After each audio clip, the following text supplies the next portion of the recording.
story a number of years back that I read. It was kind of a sad story in a lot of ways, but you all remember when people were really wearing those bracelets, those bands, WWJD, what would Jesus do? And then some people started, people of the Buddhist persuasion would, what would Buddha do? And then it started to get, blossom from there. And the story that I read, though, was about an elderly woman who was at the grocery store, and she had all of these packages to take out to her car, all of the grocery bags and everything. And so as she got out to the car, a young man came by and offered to help her. And she first was apprehensive, but then she decided to allow him to go ahead and to help her take the groceries and put the groceries in the car and all of that. And then she thanked him and he went on. And a few minutes later, she realized that in the midst of his helping, her wallet disappeared. And there were people that were asking her and questioning her, why would she allow him to do that for her? And she said, well, he seemed like a nice man. And then when I looked on his wrist, he was wearing one of those bands that said WWJD. And people said, well, even though that might have been what he wore, sometimes people's actions and what they profess don't always match up. And so this morning, as we continue in our journey this month of our theme, it works if you work it. And as we talk about the entire thing about, our understanding of life and spirit and how it operates, the question I have this morning is, what will you do? And what will you do relates to is the fact that what will you do in terms of the things that we are learning, in terms of the things that we are teaching, in terms of the things that we are exploring. Because see, after all, our declaration of something and our actions don't always match up. And if we want to see progress, if we want to have success, if we want things to happen for us, if we want things to go the way that we wish it had them do, we have to have our declaration, if you will, our aim, if you will, match up with our thinking. And so last week, we talked about the mental diet. The mental diet. I mean, people the first of the year, they go on, food diets and physical diets, and I'm not going to eat this, and I'll eat that, and I'll avoid this, and I'll eat more of that, and I'll drink this, and all of those kinds of things. But we also shared last week how important it is to have a mental diet. That first, we have to stop arguing in our heads with other folks. Secondly, we have to also stop trying to read other people's minds, because we do that. We think we know what other people are thinking. If you're in a relationship, you think you know what the person is thinking. If you find yourself in other situations, you think you know what people are thinking. And sometimes what people are thinking can be very far from the truth.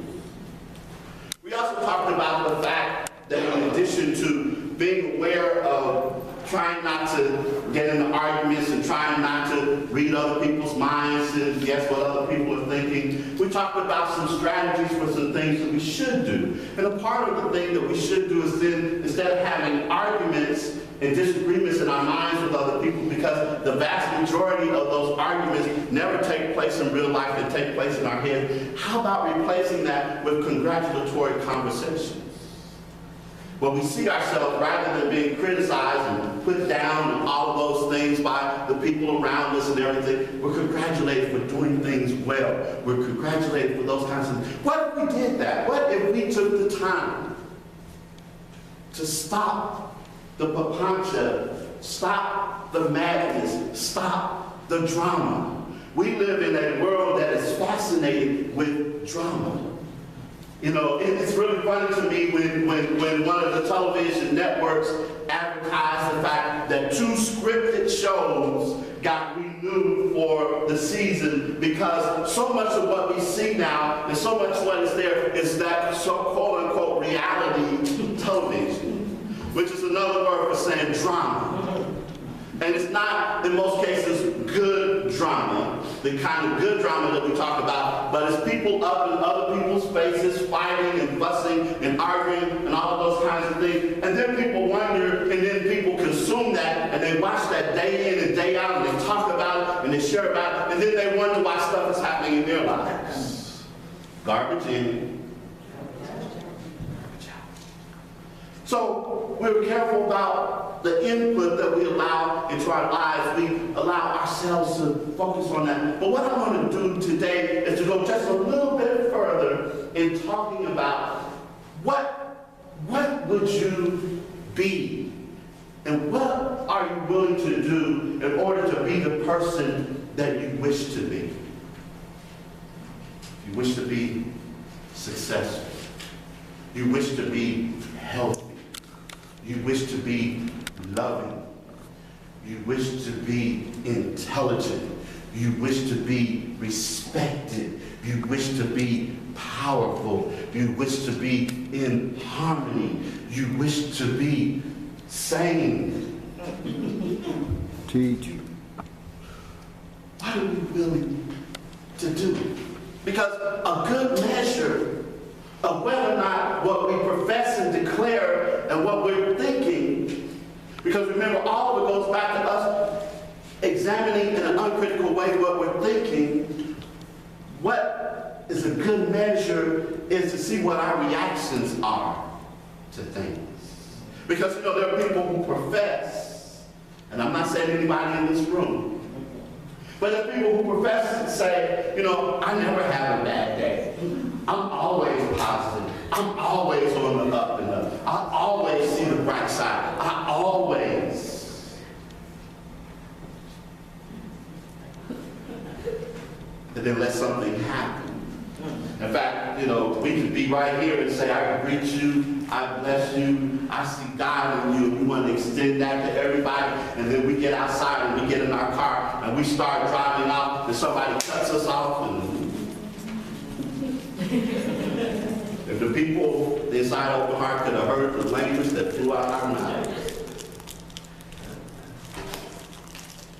And I'm not talking about policing things in that way, but what I am talking about is examining how we react to things, because how we react to things gives us a clue to where we are ultimately, where we are in terms of our practice, where we are in terms of our teaching. You can have two people who both face the same situation. They face the transition of a loved one, and there's one person who is devastated and they can't go on, and the other person who allows the grief that is a part of them to come forth and recognizes that death is a part of life, but they are able to continue to move. You can have two people who lose jobs, and one of them is devastated and the other says, this is my opportunity to do what I always wanted to do, and they make a difference, and they apply the principles, they apply the teachings. When we begin to understand that we have the opportunity, we have the choice, we have the power.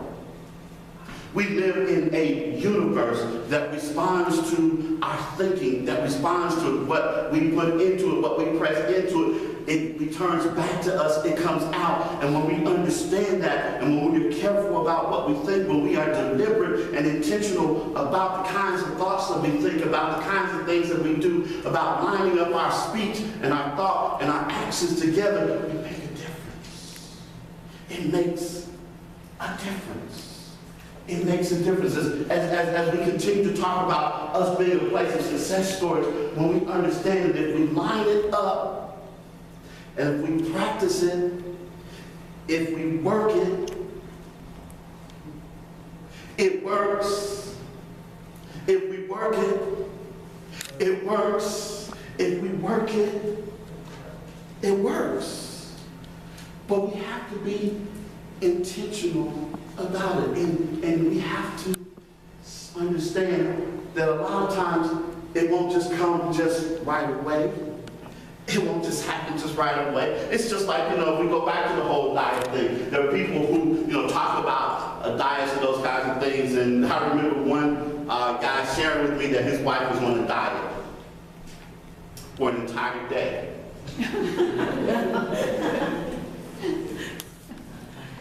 And she did very well for that day.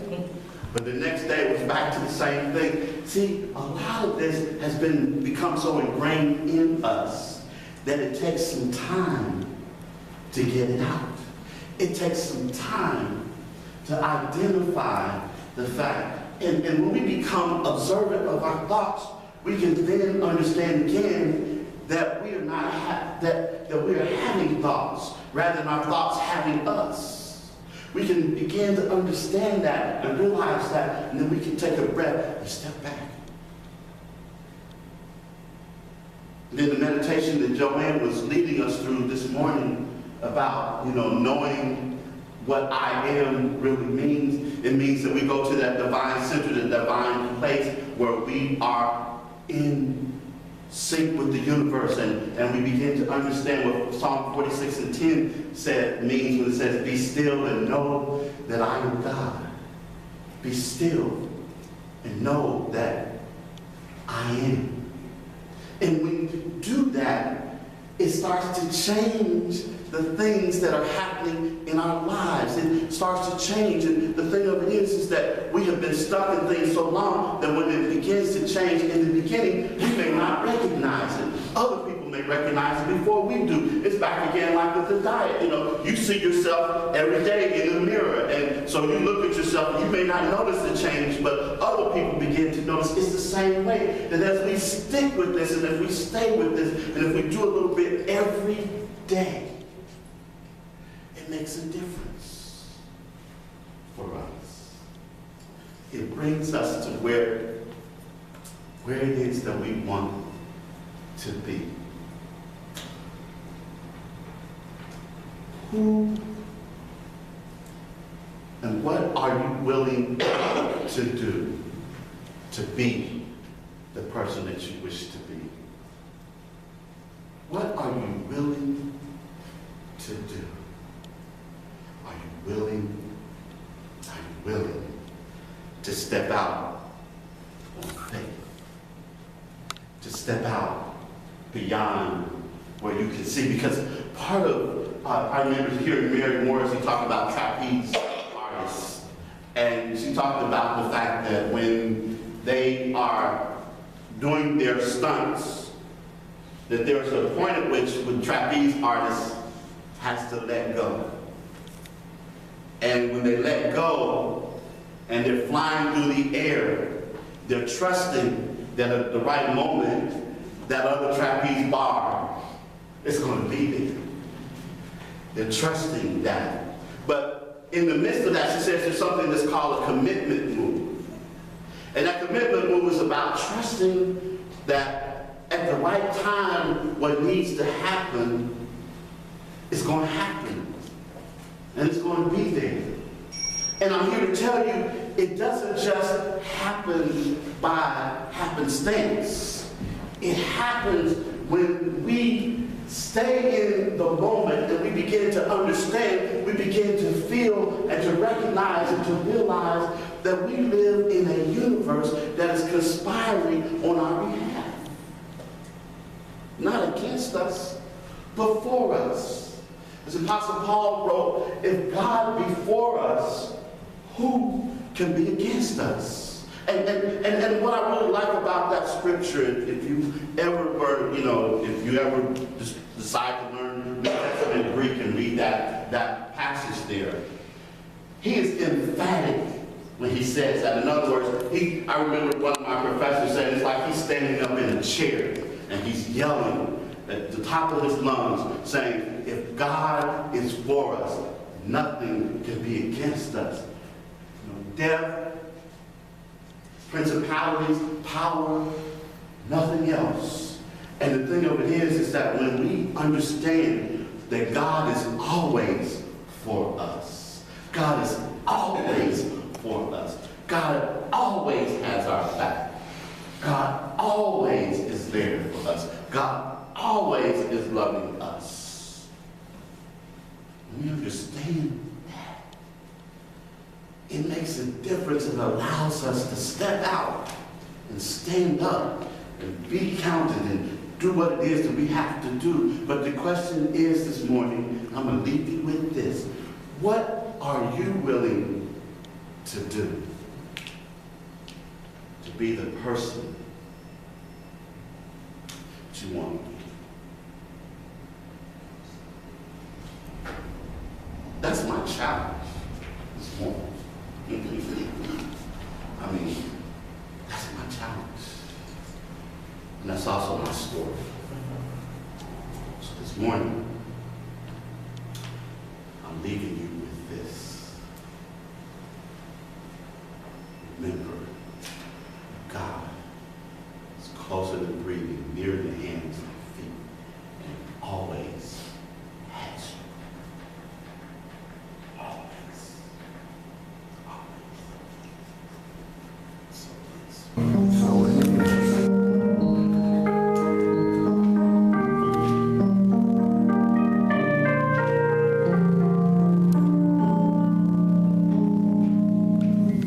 I believe the children are the future. Teach them well and let them lead the way. Show them all the beauty they possess inside. Give them a sense of pride to make it easier.